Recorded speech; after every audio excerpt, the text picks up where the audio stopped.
मित्रों, पुराण कथा के मंच पर आपका स्वागत है।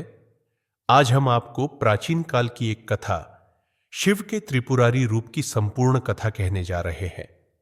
शिव जी का त्रिपुरारी के रूप में त्रिपुरा के 3 शहरों के विध्वंसक की कहानी मुख्य रूप से हिंदू ग्रंथों में शिव पुराण और स्कंद पुराण में पाई जाती है। यह कहानी एक महत्वपूर्ण घटना है जिसमें भगवान शिव अपने त्रिपुरारी रूप में राक्षस भाई विद्युन्माली, वीर्यवान और तारकाक्ष के त्रिपुरा 3 शहरों को नष्ट करते हैं जो आकाश में तैरते हुए थे, और यह देवताओं के लिए एक असाधारण चुनौती का प्रतीक थे। इससे पहले कि हम आज इस अद्वितीय कथा का आरंभ करें, हम आपसे आग्रह करते हैं कि कृपया आपके अपने पुराण कथा चैनल को सब्सक्राइब करें। आपके इस छोटे से समर्थन से ही हमें प्रेरणा मिलती है कि हम आपके लिए और भी रोचक, विस्तृत और ज्ञानवर्धक कथाओं को प्रस्तुत कर सकें। तो अब बिना किसी देरी के आइए इस दिव्य कथा की यात्रा शुरू करते हैं। भगवान कार्तिकेय के हाथों जब तारकासुर का अंत हुआ तो ब्रह्मा जी चुपचाप देख रहे थे। एक और दैत्य मारा गया था। अव्यवस्था खत्म हो गई थी। संसार में फिर से व्यवस्था लौट आई थी। सब कुछ बिल्कुल जैसा होना चाहिए वैसा लग रहा था। फिर भी ब्रह्मा जी उदास थे।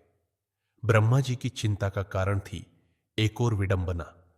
तारकासुर तो मर चुका था, लेकिन वह संतान छोड़ गया था। ब्रह्मा जी जानते थे कि सृष्टि के लिए संतानोत्पत्ति जरूरी है। खुद उन्होंने कभी यह सोचकर सिर उठाए थे कि क्या ब्रह्मांड हमेशा बना रह पाएगा। अब जबकि जीवन फैल रहा है, वो यह सोचकर परेशान है कि हर जन्म शुद्ध नहीं होता। जैसे 5 तत्व दोहरी प्रकृति के होते हैं, वैसे ही सृष्टि भी आशीर्वाद और अभिशाप दोनों बन सकती है। तारकासुर के 3 पुत्र थे, विद्युन्माली, वीर्यवान और तारकाक्ष। कुछ समय बाद ये तीनों ब्रह्मा जी के सामने पहुंचे और शिकायत की, आपने हमारे पिता को वरदान दिया, फिर भी उनकी हत्या हुई। हमारे परदादा हिरण्याक्ष और हिरण्यकशिपु को भी आपने आशीर्वाद दिया था, वे भी मारे गए। आप जीवन देने का वादा करते हैं, लेकिन अंत में मृत्यु ही देते हैं। ब्रह्मा जी ने स्पष्ट कहा, मैं अमृता नहीं दे सकता। जो कुछ उन्हें मिला वह सिर्फ अमृता का भ्रम था। असली अमृतत्व किसी को नहीं मिलता। उनके कर्म ही उनके अंत का कारण बने। तीनों भाइयों ने कहा कि वे भी वरदान मांगने आए हैं, लेकिन संदेह है कि यह समझदारी है या नहीं। ब्रह्मा जी ने तप करने को कहा तो उन्होंने अहंकार से जवाब दिया, हम तारकासुर के बेटे हैं। कोई भी तपस्या हमारे लिए कठिन नहीं है। हम विष्णु से ज्यादा आंखें निकाल सकते हैं, पार्वती से ज्यादा भूखे रह सकते हैं। ब्रह्मा जी मुस्कुराए और बोले, ठीक है, बताओ क्या वरदान चाहिए। भाइयों ने मांगा, हमें 3 किले चाहिए, एक सोने का, एक चांदी का और एक लोहे का। तीनों आकाश में रहे और कोई उन्हें नष्ट न कर सके। ब्रह्मा जी ने जवाब दिया, यह अमृता की मांग का ही दूसरा रूप है जो मैं नहीं दे सकता। लेकिन अगर तुम चाहो तो अपने किलों की रक्षा के लिए कोई असंभव शर्तें रख सकते हो। भाइयों ने शर्त रखी, तीनों किले आकाश में घूमते रहे, केवल तब नष्ट हो सके जब तीनों एक सीध में आए और सिर्फ एक ही अग्निबाण से विनाश हो। ब्रह्मा जी ने कहा, ठीक है, ये तीनों किले केवल 1000 वर्षों में एक बार, जब पुष्य नक्षत्र चंद्रमा से युक्त हो, उस क्षण में एक सीध में आएंगे। मय दानव, जो दैत्यों का महान वास्तुकार था, को यह काम सौंपा गया। उसने तीनों किले बना दिए। सोने का किला, तारकाक्ष के लिए चांदी का किला, वीर्यवान के लिए लोहे का किला, विद्युन्माली के लिए, तीनों को मिलाकर यह कहलाए त्रिपुर। समय बीता और कुछ चौंकाने वाला घटने लगा। तारकासुर के तीनों पुत्र, जो अब त्रिपुर के शासक थे, धार्मिक होते जा रहे थे। वे यज्ञ करते, व्रत रखते, देवताओं का सम्मान करते और मनुष्यों से मित्रता निभाते। ऐसा लगने लगा जैसे वे सचमुच सज्जन बन गए हों। शायद उन्हें भी यह डर था कि अगर वे भी पुराने दैत्यों जैसे रहे तो मारे जाएंगे। धीरे धीरे त्रिपुर में और भी दैत्य बसने लगे, पर वे भी उसी धार्मिक जीवन में रम गए। देवता अब बेचैन हो उठे। उनके मन में सवाल उठने लगे, क्या यह सब दिखावा है? कहीं त्रिपुर के किलों के भीतर कोई युद्ध की योजना तो नहीं बन रही? वे ब्रह्मा जी के पास पहुंचे और बोले, ये दैत्य ताकत बढ़ा रहे हैं, हमें त्रिपुर को नष्ट करना होगा। ब्रह्मा जी ने साफ मना कर दिया। उन्होंने कोई अपराध नहीं किया है, केवल संदेह के आधार पर उनका विनाश न्याय नहीं है। देवताओं ने शिव जी से गुहार लगाई। शिव ने भी यही कहा, लेकिन विष्णु जी ने देवताओं की चिंता को गंभीरता से लिया। उन्होंने कहा, अगर वे सच में अच्छे बन चुके हैं तो उन पर हमला पाप होगा, लेकिन यदि भीतर से वे अब भी अंधकार में है तो हमें सच्चाई सामने लानी होगी। विष्णु जी ने समुद्र से एक रहस्यमय व्यक्ति को बुलाया। अरहंत, एक सफेद वस्त्रधारी, बिना बालों वाला व्यक्ति। विष्णु जी ने उसे आदेश दिया, त्रिपुर जाओ। अगर वे दैत्य सच में धार्मिक हैं तो उन्हें धर्म से भटकाने की कोशिश करो।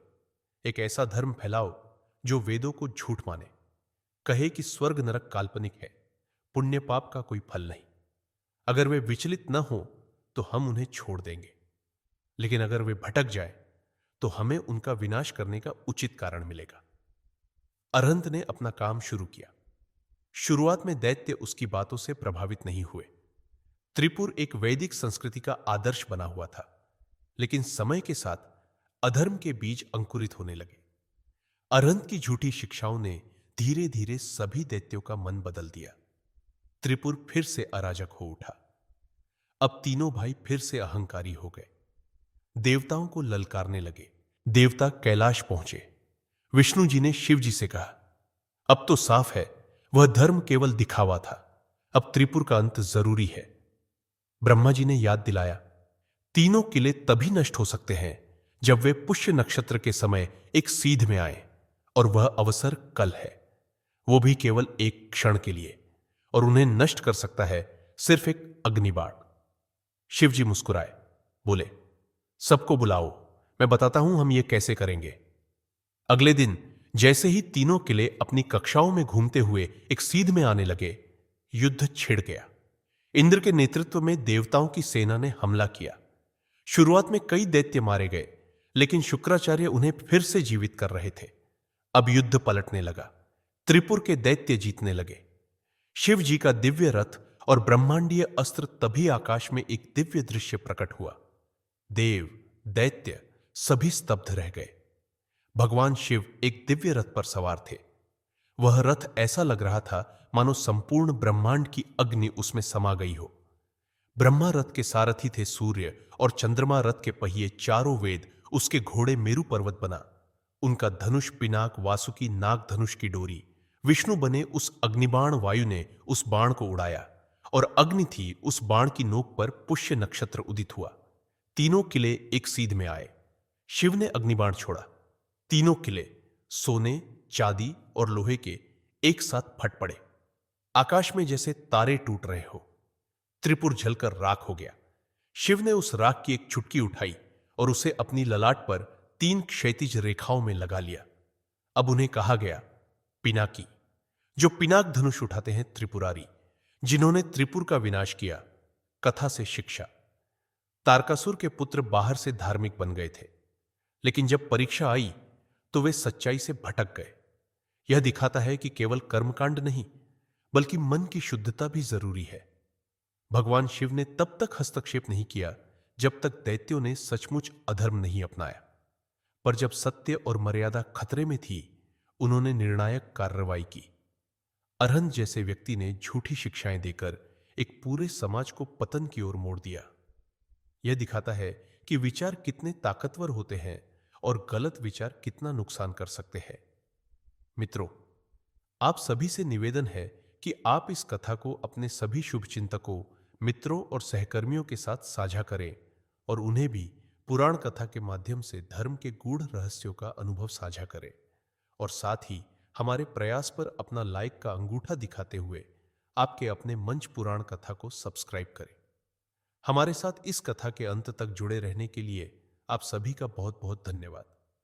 भगवान महादेव आप सभी को प्रसन्न रखें और सदा आप पर मंगल आशीर्वाद बनाए रखें।